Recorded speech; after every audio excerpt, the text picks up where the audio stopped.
He's a higher family. He's the Most High, holy and eternal, King of all kings, the only true, wise, and living God, the Almighty. Well, hello. So coming on now to continue with what we've gotten to in our revocation of the Balfour Declaration. So we have, as you are aware, been looking at a series of points really around the passage of this particular letter of intent that resulted in the gifting of our lands essentially to another people. We say they are the people.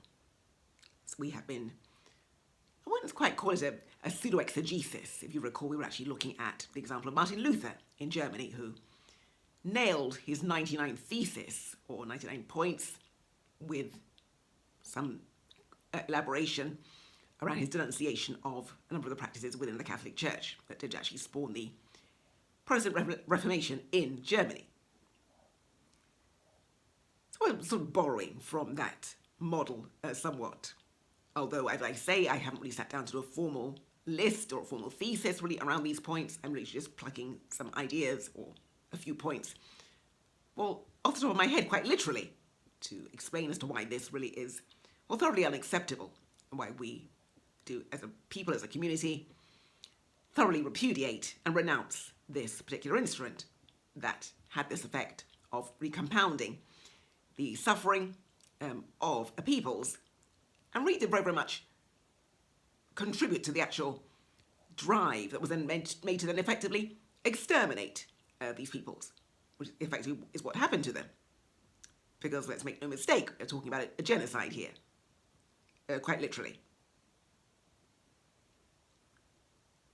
So this particular video we're calling The Gates of the People.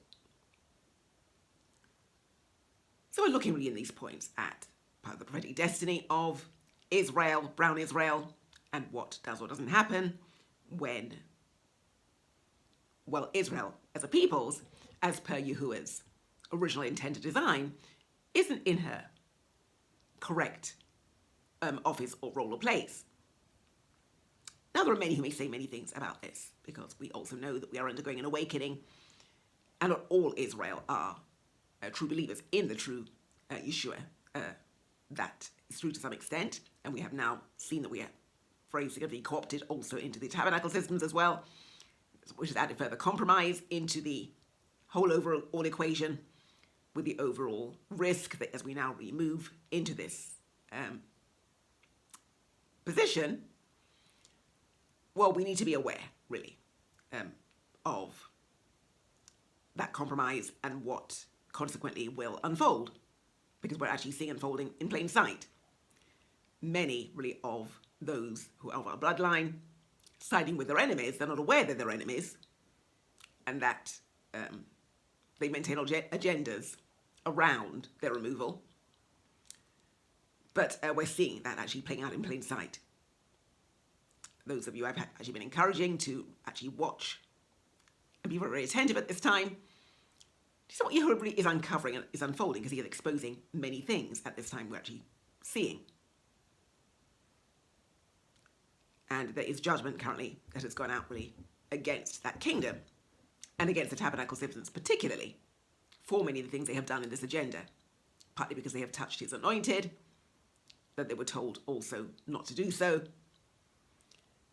but instead wanted to renew covenants. Some have actually resold their souls to that kingdom in order to try to execute these agendas, which ultimately won't be successful. And we're calling this particular session The Gates of the People. So we are aware that, and we've looked historically at the prophetic destiny, or what Yahuwah had said was the prophetic destiny for Yasharel, to be a nation of kings and priests, essentially, was part of her great mission. And we've looked historically at how this did play out, and how many countries, even in Europe, did actually retain Yasharelite monarchies, brown Yasharelite monarchies, with some now even saying that with even the return of the chosen, that she is Yasharelite monarchy or British monarchy.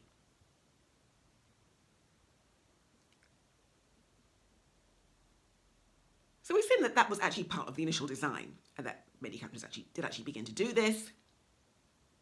And then there was that was subsequently removed, let's just put it that way, with many of those monarchs being driven into exile and into slavery, essentially, is what actually happened to the actual British Yashurite monarchs that were sent into exile into the Caribbean.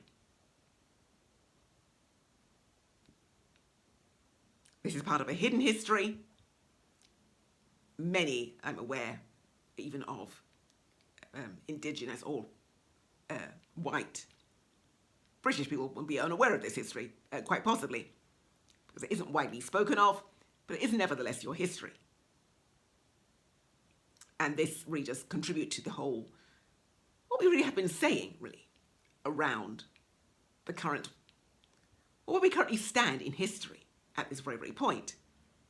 Because we're seeing, playing out again in plain sight, the furore around the migrant hotels has all occurred historically and to actually contribute to the overall drive to remove, or certainly our forefathers in the past. And it wouldn't be so bad if they were just removed and sent into exile, but in many cases it resulted in great bloodshed. We've looked, for example, in our MAGA series, at a particular incident in Seville in one day, in which 4,000 Jews were literally slain in the streets. So it went from peaceful protest until it escalated. And they always start in this way. So you'll see what I'm saying here, that we're seeing the unfolding of a generational pattern in very real senses. And this is why we do actually focus on the spiritual perspectives, really, in this particular channel. We're a little bit different, perhaps, to how we approach ministry to many other ministries. And while I have faced criticism for some of the things I do actually share and talk about, because according to many Christians, I'm not doing ministry correctly, or are perceived to be perhaps too worldly, perhaps because I wear earrings, makeup, I don't know. But nevertheless, despite the criticism, I'm keen to point out what he has his finger on at this particular time, because he's actually trying to illuminate and reveal many things that have gone on historically, and to show to people that they really are involved, in many cases, in generational patterns, generational curses of their forefathers. But that's another subject for another day. We'll come back to talking more about this, because it's a very, very important point. It does need to be addressed.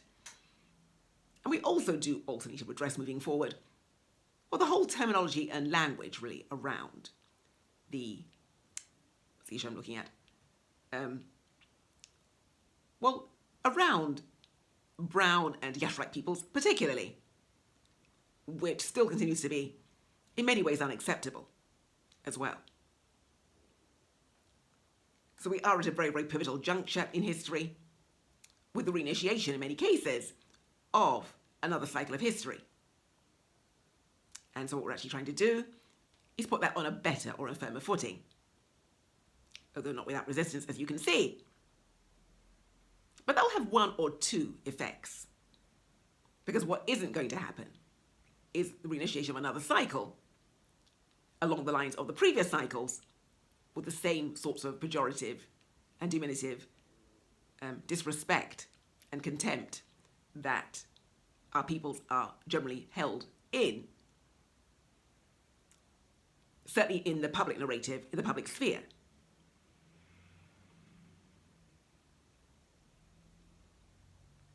So as we said, this particular video is called The Gates of the People.